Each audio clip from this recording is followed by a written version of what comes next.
네. 광복절을 앞두고 이제 올림픽도 끝나고 하지만 다음 주 주불리가 있습니다. 뭐 코리아 미션 컨퍼런스 이렇게 우리 박지영 목사님이 거창한 제목을 정해 주셨는데 우리는 늘 하듯이 그냥 주불리 이러는 게 좀 마음이 편하죠. 예, 그래서 마음대로 부르십시오. 아무 상관이 없습니다. 이번 주불리는 프로그램을 어젠가요? 오늘 카톡으로 바이블 인도자 여러분께 다 나눠드렸고 아마 형제 자매들에게도 다 공유가 됐을 거라고 생각을 하는데요. 금요일 저녁에는 뭐 형제 자매 그 다음에 요들 틴 이렇게 나눠서 나눠진 클래스가 있습니다. 그래서 그날 저녁에 저는 형제들 클래스를 준비 중에 있고요. 그 다음 우리 박매숙 자매님이 자매들 클래스 준비 중에 있고요. 그리고 금요일이 그렇죠. 토요일은 오전에는 자매 클래스를 드디어 라빈 윌리엄스 자매가 오셔서 그동안 이렇게 줌으로만 했는데 직접 자매들 레슨을 해주실 거고요.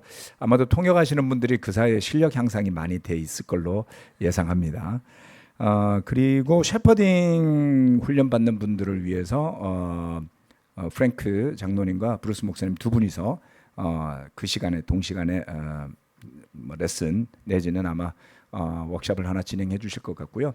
그리고 토요일 저녁에 우리 대망의 우리 프랭크 장로님의 레슨, 그리고 주일 오전에 브루스 윌리엄스 목사님의 설교가 있습니다. 그래서 다양하게 준비가 되고 있으니까 많이 기도로서 준비해 주시고, 저는 작년에 여름에 굉장히 기분이 좋았어요. 왜 좋았냐면 이제 주불이 레슨 준비를 하는데 이게 막 한 달 넘게 잘 안 되는 거야. 예? 그거 뭐 그 전날 준비하고 이럴 수는 없잖아요, 그렇죠? 그래서 난 한 달 전부터 막 묵상하고 막 생각하고 뭐 책도 보고 말씀도 보고, 그런데 이게 일본말로 핀토코나이라는 표현을 쓰거든요. 딱 오질 않는 거예요. 이게 딱 이렇게 딱 오질 않는 거야. 그럼 얼마나 답답한지 아세요, 여러분? 근데 어느 날 전철을 타고 가는데 딱 왔어요. 예. 그분이 막 책을 보다가 그 더운 여름에 전철 속에서 딱 영감이 온 거예요. 그래서 그 길로 제가 그 순간이 딱 기억이 나는 겁니다. 그래서 작년에 우물, 그렇죠? 드디어 우리 전도사님이 이런 뜻으로 이 찬양을 미리 준비했던 거 아니야? 막 이런 그 어떤 그 알 수 없는 영적인 공감과 교감이 일어나면서 작년 여름 주불리는 정말 좋았던 것 같아요. 여러분 그 추억들이 좀 있지 않아요? 예, 저도 뭐 하도 설교를 많이 하니까 어떤 설교 해놓고 잊어버리거든요. 근데 작년 설교는 잊혀지지가 않습니다. 그래서 지금도 그 전철 안에서의 그 더운 날과 시원한 전철 안과 그때 스치고 지나갔던 영감과 그 주불리의 그 순간순간들이 고스란히 좀 마음에 남아 있는데요. 올 여름에도 그와 같이 3달 전부터 우리 프랭크 장로님이 설교 제목 달라고 쫄랐거든요. 미리 준비하셔야 된다고. 그래서 대단히 준비된 말씀들과, 그리고 무엇보다 가까이서 이제 좀 뭐 이건 또 뭐라고 좀 표현하긴 좀 그런데 교회 규모가 전체적으로 좀 줄어들었잖아요. 그래서 여러분 개인적인 컨택을 하실 기회가 많아진 건 또 특별한 기회가 아닐까 싶습니다. 그래서 언제 이런 기회가 또 오겠습니까? 네, 그래서 즐겁게 마음도 준비하시고 마음껏 교제하는 그런 시간을 보내셨으면 해요. 그래서 다음 주 주중 예배 없고요. 여기 오지 마세요. 날씨 더운데. 금요일 날 가서 현장에서 뵙도록 하겠습니다. 가끔 한 분씩 오시는 분들이 있어서 강조해서 말씀을 드렸고요. 유튜브 들으시는 분들 딴짓하지 마시고 꼭 기억하시고 주일날 또 광고하겠습니다. 자, 오늘은 나눠주는 축복을 누리며 사는 삶. 지난주에 송정호 형제가 그 호프 디렉터 수련회 다녀와서 정말 너무 내용을 많이 준비했잖아요, 그렇죠? 원래 그 20분하고 제가 레슨하기로 했었는데 제가 아무리 봐도 레슨을 할 시간이 안 나올 것 같아서 마음 편하게 하라고 그랬더니 정말 꽉 채워서 잘 설명을 해주어서 너무나 감사했습니다. 그런 맥락에서 준비한 설교이기에 참고해 주시기 바라고요. 그리고 최근 제가 7월에 복귀한 이후에 했던 설교들은 그 3개월 동안 구상하고 생각하고 묵상하면서 우리 교회가 이러한 것들을 토대로 건강하게 앞으로 세워져 갈 텐데, 교회가 더 세워지지 않겠어요? 그렇게 세워져 갈 텐데 우리가 기초를 뭐로 해야 될까? 그리고 그 기초는 한번 생각한다고 세워지는 게 아니라는 것을 제가 깨달았기 때문에 한 달간에 걸쳐서 주중과 주일날 지속적으로 그와 관련된 설교들을 나누었습니다. 이 설교는 어느 특정 개인이나 뭐 집단을 타겟으로 하는 설교가 결코 아니에요. 그럴 수가 없어요. 이것은 좀 개념적인 설교인 겁니다. 그리고 성경에 나타나는 교회 모습을 설명한 거죠. 그래서 굳이 따지자면 지금 우리 잠실 교회 내 문제들을 해결하기 위한 설교가 절대 아니었다. 이걸 이해하시고 들으셔야지 돼요. 그리고 하지만 교회는 사이클이 있거든요. 어느 한때 준비가 되면 어느 한때 성장하는 때가 옵니다. 제가 보건대 우리가 그와 같은 성장의 사이클로 들어서게 될 가능성이 높다고 판단이 돼요. 그렇다면 과거에 성장했던 시절에 어쩌면 저는 충분히 준비가 되지 않았다라는 느낌이 있어요. 교회가 얼마나 성장할지 예측도 못했고요. 어떻게 성장할지도 몰랐고요. 당연히 성장하기만을 바랐을 뿐이에요. 그런데 막상 성장하고 나면 숙제가 많아진다는 것을 깨닫게 되었죠. 그 숙제는 별로 영광스럽지 않아요. 세례 주고 전도하는 것보다 훨씬 어려워요. 그리고 그 숙제를 다들 하기 싫어하는 것을 깨닫게 됐습니다. 예. 그래서 지금 우리는 좀 표현은 좀 그런데 교회가 좀 쾌적하지 않나요? 예배당도 쾌적하고요. 산소도 조금 더 많아졌고요. 그리고 더군다나 오전과 오후로 나누다 보니까 정말 저는 예배당 올 때마다 너무 쾌적하다는 느낌을 받아요. 여러 가지의 상징적 의미를 포함해서. 뭐 손도 별로 안 가요. 교회가 정말 지금은 제가 형제자매들 만나지만 만나면 그냥 다 기뻐. 언제 이랬던 때가 있나 싶을 정도로 전임들 회의하면은 그냥 다 즐거워. 그렇지 않나요? 네, 지난주 우리 박희진 집사님 집에서 미팅을 했거든요. 와서 같이 하자고 그래서 이사도 했고 그 자리에서 소연자매가 정말 오랜만에 자기 집에서 하는 미팅에 들어와서 너무 즐거워하고 좋아했어요. 이렇게 좋은 자리가 어디 있냐고. 여러분 전임 회의가 그런 자리로 바뀌었습니다. 갈 생각을 안 해. 아무도 거기서 갈 생각을 안 해. 원래 회의는 빨리 가고 싶어 하지 않나요? 아무도 갈 생각을 안 해. 다 끝난 것 같은데 또 앉아갖고 뭐 먹으면서 또 이야기해. 그래서 워워해서 나왔습니다. 축복이죠. 네. 그런데 제가 준비한 레슨을 지금 이야기하는 겁니다. 근데 미래는 준비가 필요해요. 우리가 성장했을 때 겪게 될 또는 지나가야 할 많은 영적 숙제들이 있다는 겁니다. 오늘 레슨도 그 중에 하나예요. 네, 그래서 지금을 향한 레슨이 아닙니다. 하지만 지금 있는 모든 형제 자매들이 지난 한 달간의 설교들과 방향들과 그 의미들을 되새겨서 각각이 본인의 영적 위치에서 준비해야 될 것들을 함께 준비하고 그리고 앞으로 새롭게 세례받고 성장하는 교회로 다시 그 궤도에 올라서게 될 때 우리 모두가 그 숙제를 잘 이행해낸다면 성장하면서도 튼튼한 교회 그리고 지속 가능한 영적 성장을 하는 교회와 선교가 되어야 하지 않겠습니까? 그러한 징조들이 몽골에서도 보이고 있고요. 그리고 우리 박정 목사님 하는 온라인 교회에서도 보이고 있고요. 그리고 잠실교회는 뭐 말할 필요가 없습니다. 정말 이보다 더 좋을 수 없을 만큼 기쁘고 가볍고 가볍다는 의미는 교회가 다른 의미입니다. 그래서 굉장히 가볍고 기쁨이 넘치는 교회로 있는 것을 참으로 감사하게 생각합니다. 서론이 길었습니다. 자, 나눠주는 축복을 누리며 사는 삶, 여기에도 헤비한 포인트가 들어있기 때문에 미리 말씀드린 거예요. 사도행전 20장 33절로부터 35절 말씀입니다. 나는 누구의 은이나 금이나 옷을 탐는 일이 없습니다. 여러분이 아는 대로 나는 나와 내 일행에게 필요한 것을 내 손으로 일해서 마련하였습니다.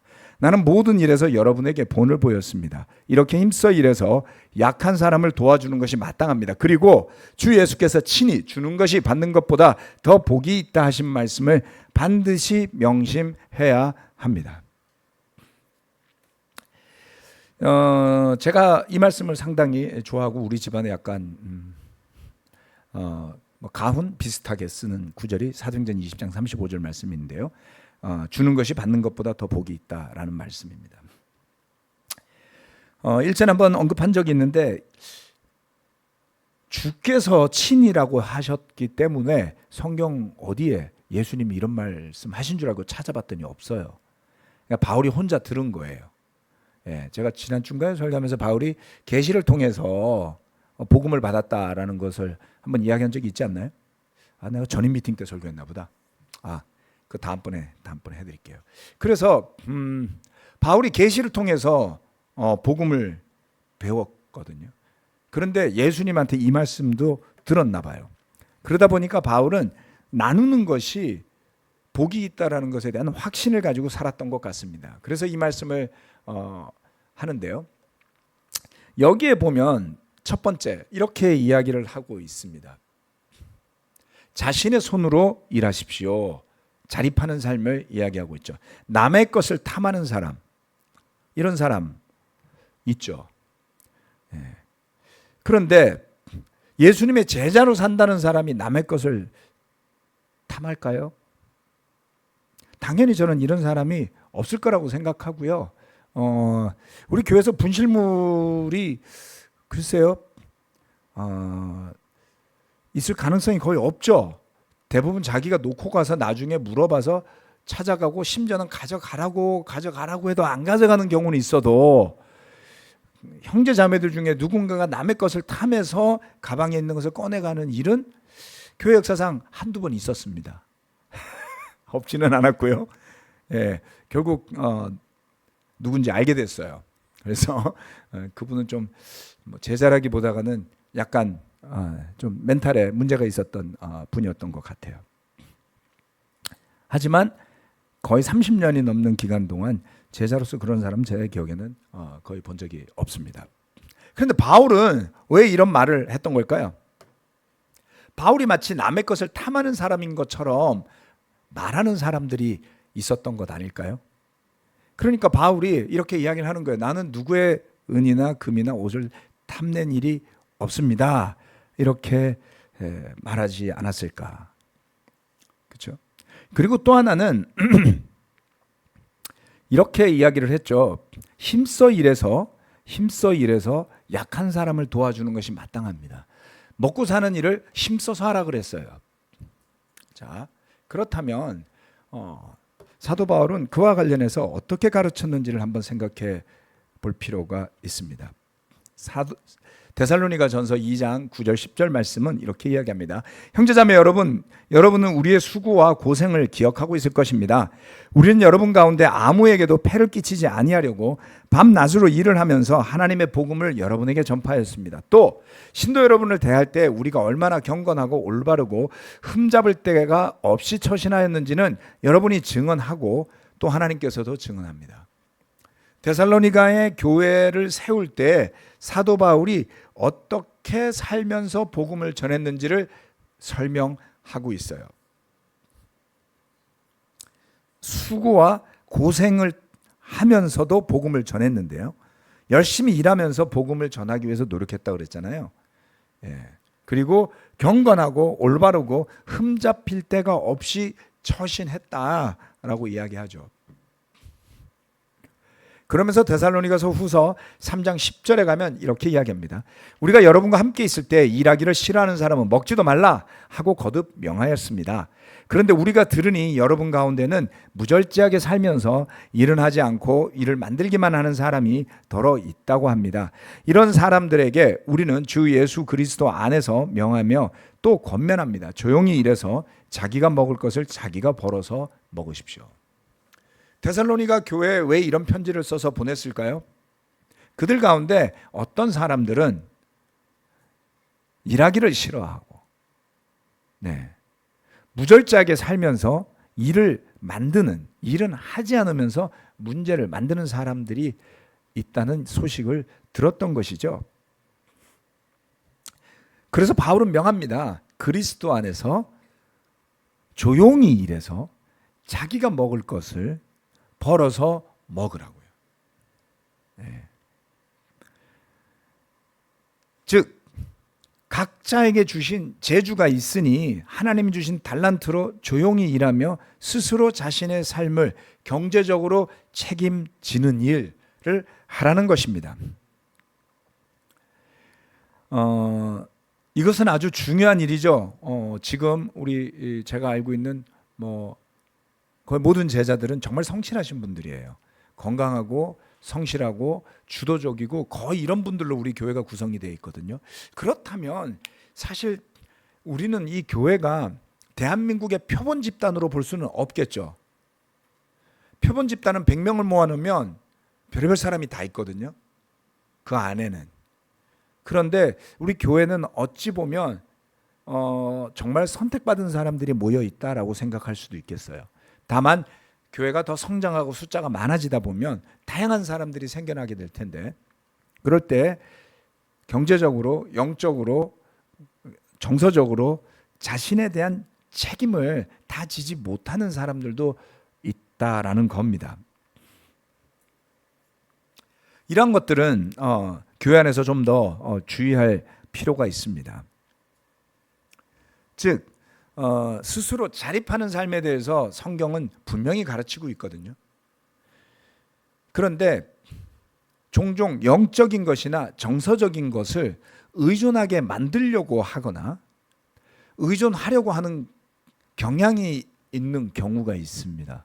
우리가 말하는 제자 훈련이라는 것은 돌이켜보건대 그런 의도로 하지는 않았겠지만 경우에 따라서는 의존성을 당연하게 여기게 하고, 그렇죠?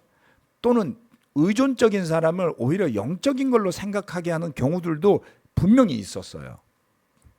그리고 그렇게 의존적이지 않은 사람들에 대해서는 오히려 너무 독립적이다, 내지는 좀 교만하다, 이런 소리를 많이들 했던 적도 있습니다. 그럼 저는 어떻게 불리웠을까요? 독립적이고 교만하다라는 이야기를 많이 들었습니다. 제가 교만하다는 말씀은 인정을 했어요. 네, 교만하다 우리 교회에서 처음 들어봤어요. 그죠? 세상에서 그런 표현 잘 쓰지 않지 않나요? 들어봤어요? 승원 형제 살면서 너 교만해 이런 소리 들어봤어요? 예? 교회에서 처음 들어봤죠? 전무사님은요? 들어봤어요? 교회에서 처음 들어봤죠? 잘난 체 한다? 잘난 체 한다? 저는 그런 표현도 안 들어봤어요. 별로 잘나지 않았었나 봐요. 네? 아니 정말로 그런 말도 들어본 적이 없거든요. 왜냐하면 다 끼리끼리 놀잖아요. 끼리끼리. 그러니까 뭐 끼리끼리 노는데 잘난 체 할 게 뭐가 있습니까? 네, 제 친구들은 다 의대 갔거든요. 걔들 앞에서 제가 잘난 체 했겠어요?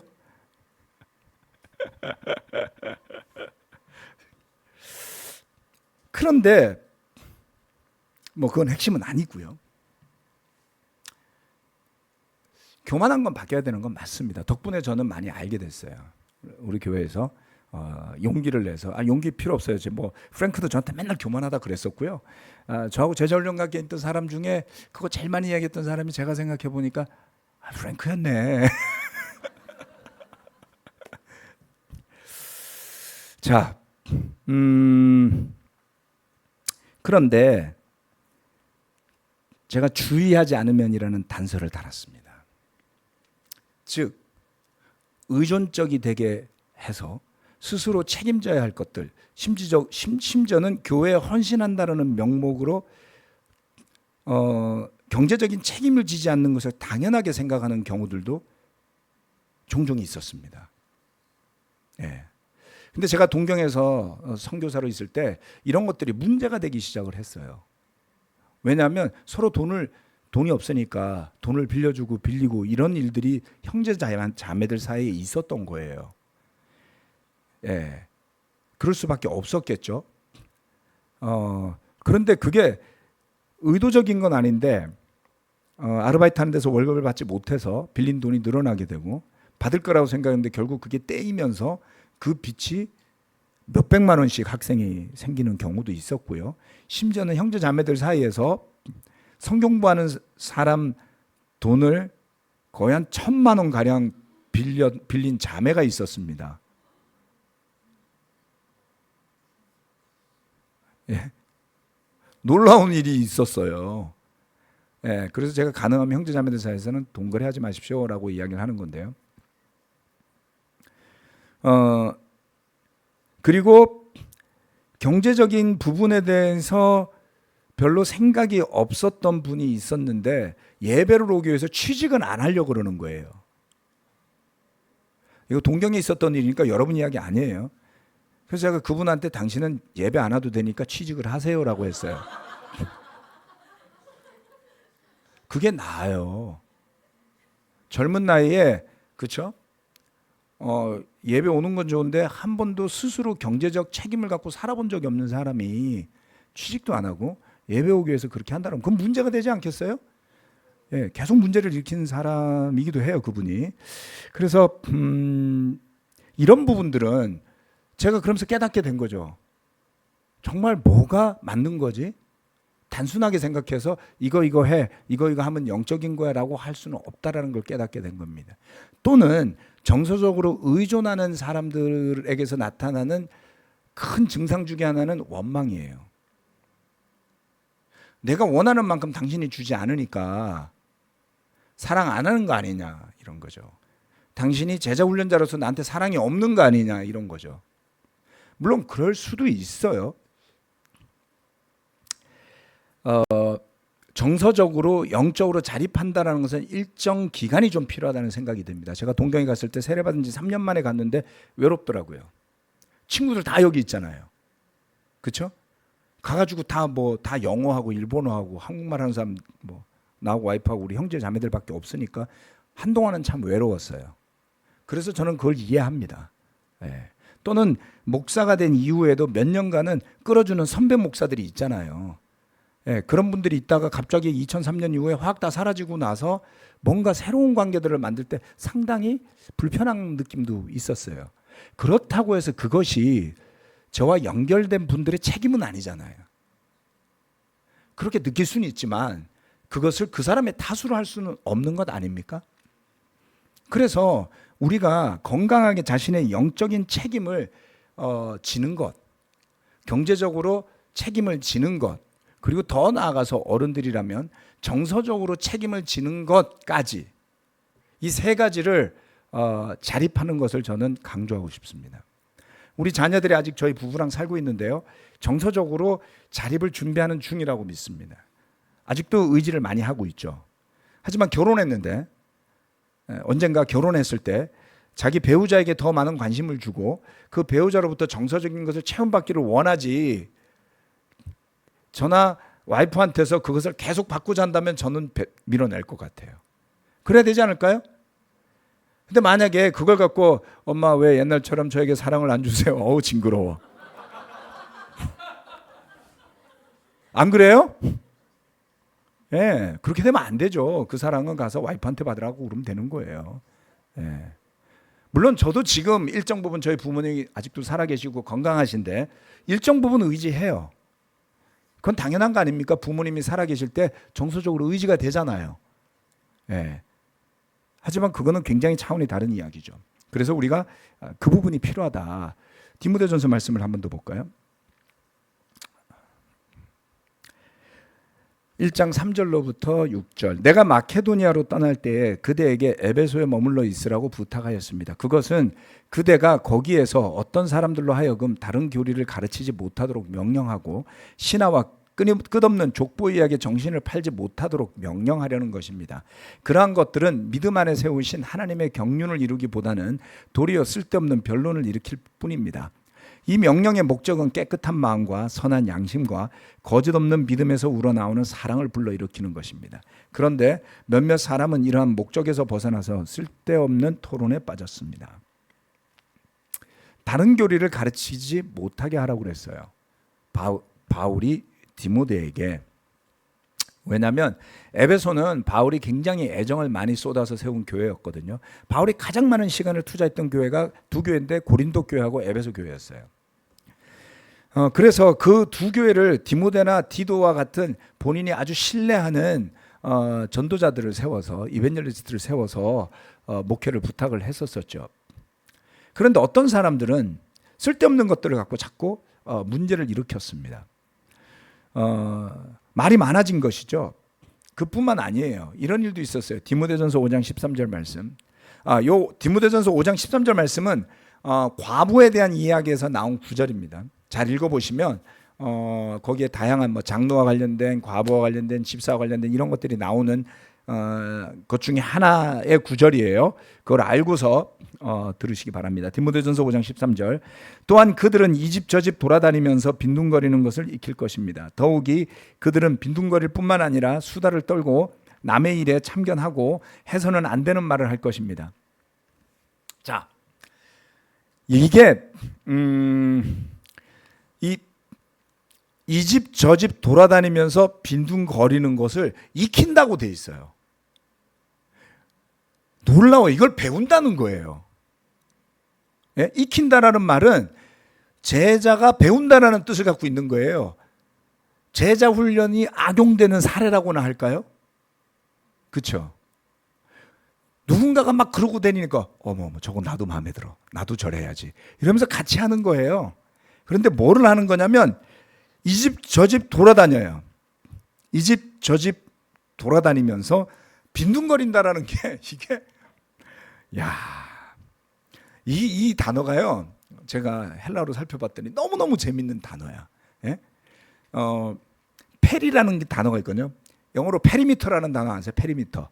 주변, 근방 이런 뜻을 갖고 있는 그 페리라는 단어하고 그다음에 가다 오다 이런 단어가 동사를 쓰는 에로코마이라는 단어가 있거든요. 그 두 개를 붙여 놓은 거예요. 예?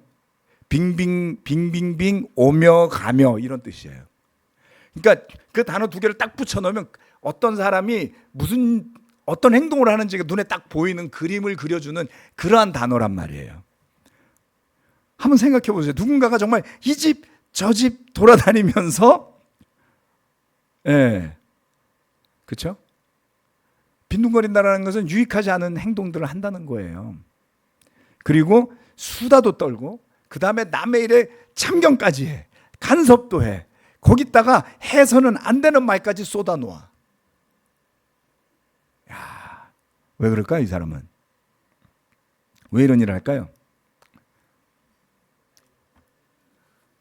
얼마 전에 뉴스에 기사가 하나 났는데요. 무슨 기사였냐면 어떤 사람이 공중전화 박스에서 피자집에다가 막 20판씩 가짜 주문을 넣는 거예요. 그래서 이 사람이 배달하러 갔더니 저 시킨 적 없는데요? 피자 몇십 판, 정확하게 20판인지 몰라요. 몇십 판을 들고 갔더니 없는 거예요. 어때요, 여러분? 얼마나 황당해요. 돌아와서 또 전화가 왔어. 또 주문하는 거예요. 그래서 이 사람이 경찰에 신고를 했습니다. 경찰에 신고를 해가지고 경찰이 와 있는 사이에 또 전화가 온 거예요. 그래서 경찰관이 좀 길게 전화해라 라고 말하니까 이 사람이 전화를 계속하면서 공중전화를 추적해서 그 사람을 잡았어요. 그런데 놀라운 게 뭐였냐면 공중전화 박스에서 동전을 넣어가면서 계속 전화를, 그러니까 자기 돈을 써가면서 가짜 주문을 하는 거죠. 이게 심리학자들이 분석한 걸 신문 기사가 써놨는데 이건 뭐냐면 그 사람을 자기가 컨트롤하고 있다라는 것을 굉장히 기뻐한다는 거예요. 경제적 혜택이 있는 것도 아니야. 심지어 자기 돈을 써가면서 공중전화로 그 피자집 주인을 자기가 조종하고 있다라는 것이 너무나 기뻐서 이 더운 여름에 에어컨이 나올까요? 공중전화 박스 모르겠어요. 지방에 나와요? 안 나올 거요? 여러분 생각을 해요. 이 더운 날 땀을 뻘뻘 흘리면서 자기 돈전을 넣어가면서 계속해서 가짜 주문을 넣고 물어보면 막 이것저것 받아주고 기뻐하는 사람의 얼굴을 한번 상상을 해보세요. 이게 빈둥거리면서 돌아다니는 모습이에요. 뭐죠? 자신의 말에 귀 기울이면서 혹해가지고 그걸 같이 배우는 사람이건 내지는 뭐가 뭔지 모르지만 그러는 사람들이 있었더라는 겁니다. 기회를 봐서 남의 일에 참견하고 다른 사람 이야기를 꺼내고 이간질하고 더 나아가서는 해서는 안 될 말도 한다고요. 여러분, 해서는 안 될 말 누구한테 하는지 아세요? 들어줄 만한 사람한테 하는 거예요. 해서는 안 되는 말을 누군가가 여러분들한테 하고 있으면 정말 여러분이 얕잡아 보였다는 걸 아셔야지 돼요. 얼마나 한심하게 곁을 내줬으면 정말 들어서 불쾌한 남의 이야기까지 나한테 쏟아놓고 갈까. 그 정도 깨달음이 없이 야, 이 사람이 나한테 귀중한 정보를 줬네, 이렇게 생각하시는 분이라면 아마 여기 안 앉아 계실 거라 저는 믿습니다. 그런 일들은 금방 알아차릴 수 있어요. 왜요? 글이 됐건 말이 됐건 첫 번째 불쾌하기 때문이에요. 그렇죠? 네. 디모데전서 요거 읽기 전에 제가 하나만 더 말씀드릴게요. 제가 2003년도에 뭐 난리가 났었던 그 헨리 크리시라는 사람이 썼던 편지 엄청 두껍게 썼어요. 절반 읽다가 도저히 읽을 수가 없었어요. 그냥 읽어 나가면서 계속 불쾌했어요. 왜요? 그 사람의 불쾌한 기분이 계속 전달이 되는 거죠. 아니, 목사로 심지어 우리 교회 교사였던 걸로 저는 기억하거든요. 글도 잘 썼던 사람이었어요. 책도 한 권 쓴 게 있었던 사람이었어요. 이 사람은 도대체 뭐가 이렇게 불행했으면 이렇게 불쾌한 글을 이렇게나 길게 썼을까?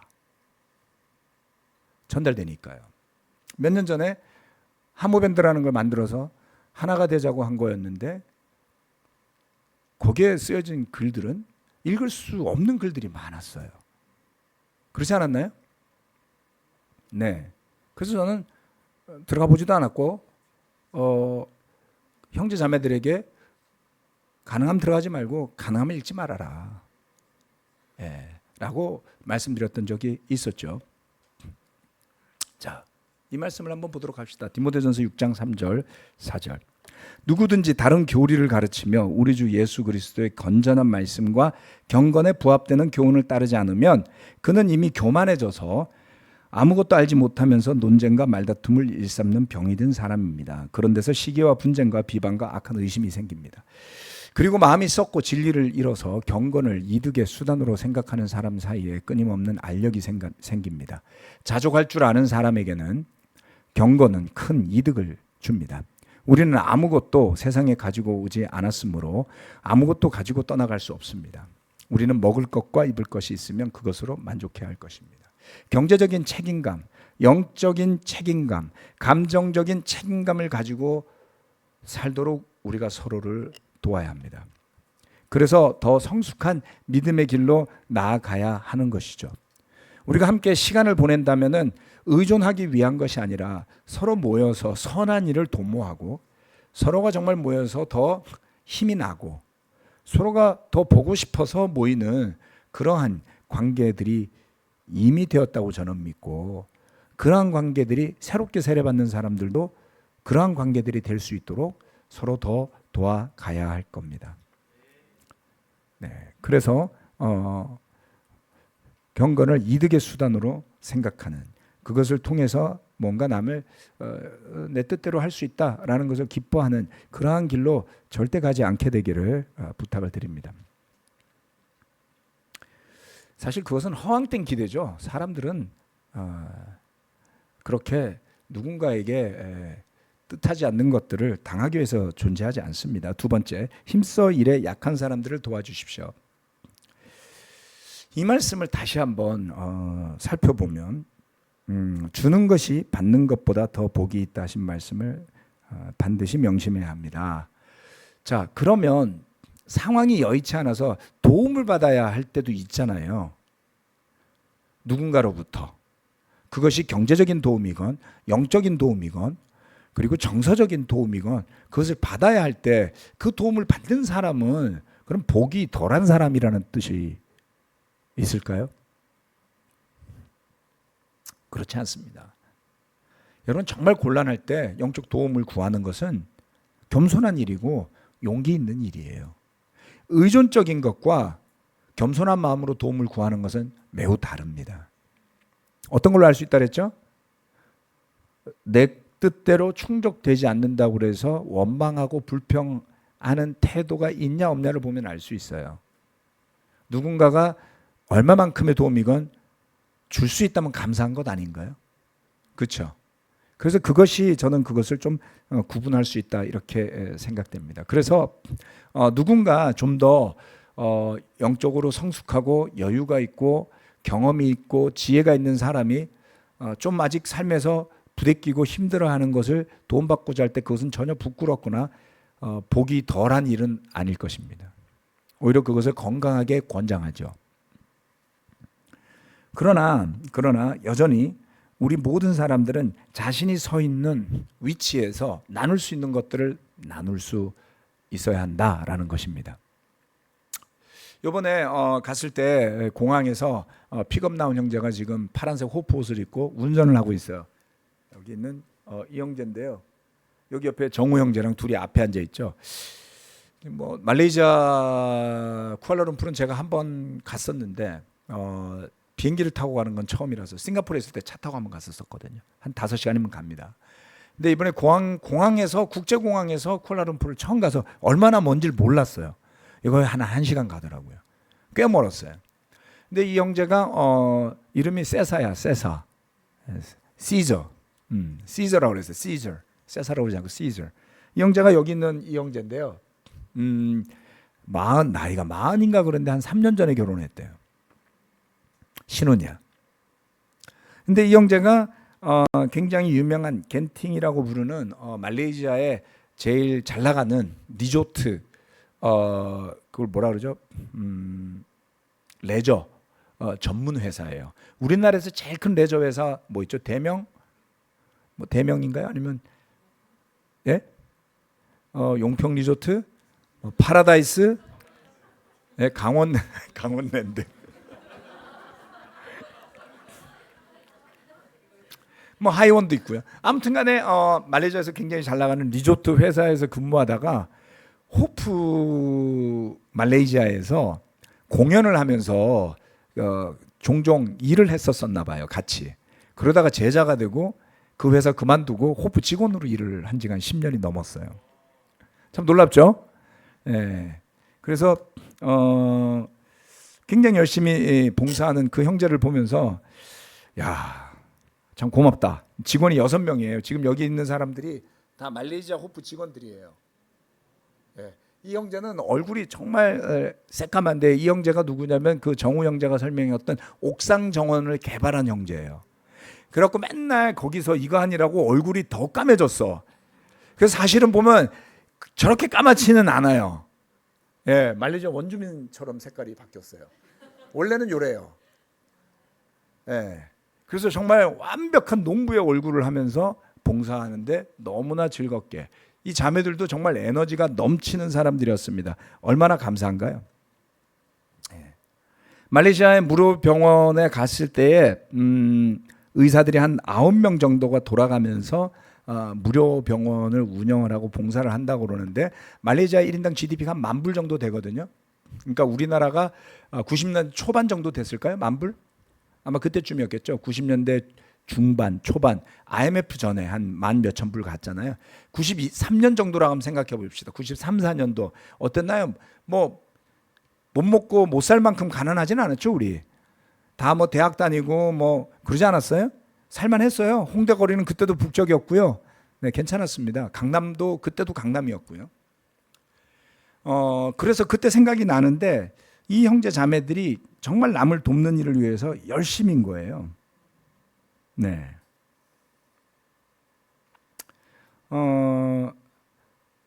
필리핀에서도 호프 활동을 하시는 한 3분이 오셨는데 농장을 직접 운영하기도 하고 다양한 일을 하기도 하고 정말 헌신적으로 하고 있더라고요. 그래서 그런지 저는 이번에 처음 사실 그 호프 컨퍼런스 같은 거 할 때 보면 늘 리더십 컨퍼런스 할 때 옆에서 같이 해요. 리더십 컨퍼런스 할 때. 그래서 저는 한 번도 갈 기회가 없었던 거예요. 내지는 아시아에서 이 디렉터 모임을 할 때는 사실 뭐 호프가 돈도 없는데 제가 굳이 가서 뭐 하겠어요. 정우 형제만 계속 보냈단 말이에요. 그런데 여러 가지 이유 때문에 이번에는 저도 가야 되겠다는 생각들을 갔더니 정말 좋았어요. 저도 좋았어요. 왜냐하면 이 양반들은 뭐를 한번 더 잘해보자고 욕심 부리는 사람들이 아니야. 그냥 마인드 자체가 그냥 주기 위해서 사는 사람들이야. 그렇죠? 그래서 그 분위기가 뭐라고 표현하기 힘든데 하여튼 정우 형제는 마지막에 오기 전에 진짜 눈물 날 뻔했다 그러는 게 진심으로 느껴졌어요. 마지막 오길 때 정말 아쉬웠다 이렇게 말할 정도로 정이 넘치고요. 그리고 다 너무너무 밝고요. 인위적이지도 않고요. 그리고 자기 자신이 뭘 좀 부족하게 했다고 수줍어가거나 부끄러워하거나 잘 그러지 않아요. 예. 그리고 막 부러워하고 그러지도 않아요. 잘 되면 막 박수 쳐주고 배우려고 하고 어떻게 이럴 수 있을까? 복받은 사람들이다 이런 생각이 들었습니다. 한번 생각해 봅시다. 우리 가운데 기꺼이 남을 위해 나눠주는 분들 참 많이 있지 않습니까? 늘 예배를 위해서 봉사해 주시는 모든 분께 저는 감사드립니다. 서로 조금씩 역할을 나눠주는 것들이 모두 모여 있을 때 그 공동체가 만들어내는 결과물은 값으로 환산할 수 없는 것들이죠. 예. 다른 형제자매들의 필요를 채우기 위해서 자기 시간을 떼내서 셰퍼딩 훈련을 받고 계시는 많은 분들도 있고요. 그리고 그렇죠. 결혼부가 튼튼해야 됩니다. 결혼한 사람들이 사실 교회에 굉장히 중추적인 역할을 할 수밖에 없잖아요. 경륜이나 경험이나 가정이나 이런 것들이 그렇지만 그처럼 성숙한 결혼 관계가 되기 위해서 영적인 부부 관계가 되기 위해서 그것은 쉽게 되지 않습니다. 또 자녀를 양육하는 일도 너무너무 어려운 일이죠. 굉장히 어려운 일입니다. 그게 그냥 저절로 절대 되지 않거든요. 예. 제가 지금 우리 다음 세대들에게 기대하는 것은 아마도 부모님들보다 더 나은 부부관계를 좋은 출발선에서부터 만들어가게 되지 않을까요? 자녀 양육도 어쩌면 우리 세대보다 훨씬 더 부드럽게 할지도 몰라요. 본인들이 보고 배운 게 있으니까요. 그런 기대를 저는 좀 해봅니다. 예. 그래서 이런 것들이 마음 같아서는 잘할 수 있을 것 같지만 훌륭한 결혼관계로 발전하는 것은 절대 쉽지 않고요. 그렇게 훌륭한 부부관계로 성장할 수 있다면 여러분은 축복받은 거예요. 그렇게 하도록 하기 위해서 우리가 얼마나 많은 시간을 투자하는지 생각하면 정말 감사한 일이고요. 그렇다고 이 교회 싱글들이 소외되었냐? 그렇지 않습니다. 계속 고민하고 만나고 삶이 성숙함에 따라서 숙제들도 달라지니까 그것을 위해서 고민하는 분들이 또 계시잖아요. 예배 때마다 와서 섬겨주는 찬양 인도자들 너무 놀랍지 않습니까? 그분들이 뭐 매주 기뻐서 웃기만 할 수 있는 건 아닐걸요? 삶이라는 것은 다양하잖아요. 그런데도 1년 52주를 정말 앞에 서서 늘 기쁜 마음으로 섬길 수 있다. 정말 대단한 축복이라고 저는 믿습니다. 매번 예배 전에 와서 연습하고 준비하고요. 지난주에도 보니까 예배 끝나고 오후에 또 따로 모여서 주불리를 위해서 찬양 연습하시는 분들이 있다고 들었습니다. 그런 분들의 믿음의 수고 위에 주님의 축복이 함께하리라고 저는 믿습니다. 예배에 참석하는 모든 형제자매들이 보이는 모습으로나 보이지 않는 모습으로 누군가에게 뭔가를 나누는 삶을 분명히 살고 있을 거라고 저는 믿습니다. 우리 모두 이와 같이 나누는 삶에서 더 성장해 갑시다. 그렇다면 복음은 더 힘차게 전파될 수밖에 없을 겁니다. 그것이 정말 기쁜 일이고 그것이 정말 주님께 영광이 되는, 하나님께 영광을 돌리는 일이 될 것이라고 믿습니다. 기도하고 마치겠습니다.